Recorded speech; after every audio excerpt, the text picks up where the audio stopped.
നമ്മൾ നിസ്സാരമായി തള്ളിക്കളയുന്ന 4 കാര്യങ്ങൾ സൂക്ഷിച്ചാൽ അവന്റെ വീട്ടിൽ ബറക്കത്ത ഒരു കാലത്തും അള്ളാഹു ദാരിദ്ര്യം തരൂല. അള്ളാഹു നമുക്ക് ഈമാൻ നൽകുമാറാകട്ടെ. പറഞ്ഞു തരട്ടെ 4 കാര്യങ്ങൾ. 1 ഇൻഷാ അല്ലാഹ് ചെയ്തൂടെ?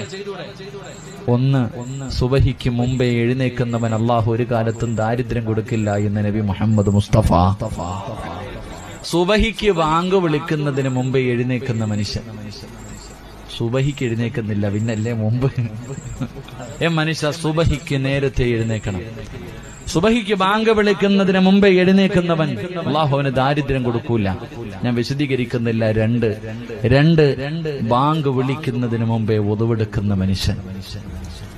ബാങ്ക് വിളിക്കുന്നതിന് മുമ്പേ ഒതുവെടുക്കുന്ന മനുഷ്യൻ അല്ലാഹു ആ മനുഷ്യന് ദാരിദ്ര്യം കൊടുക്കില്ല എന്ന് നബി മുഹമ്മദ് മുസ്തഫ സല്ലല്ലാഹു അലൈഹി വസല്ലം. 3 സുബഹിക്ക് നേരത്തെ എഴുന്നേറ്റു, ഒതുവെടുത്തു, ബാങ്ക് വിളിക്കുന്നതിന് മുമ്പേ പള്ളിക്കകത്ത് കയറിയിരിക്കുന്ന മനുഷ്യൻ, മുസല്ലയിൽ കയറിയിരിക്കുന്ന പെണ്ണ് അല്ലാഹു അവൾക്ക് ഒരു കാലത്തും ദാരിദ്ര്യം കൊടുക്കില്ല എന്ന് അഷ്റഫുൽ ഖൽഖ് നബി മുഹമ്മദ് മുസ്തഫ.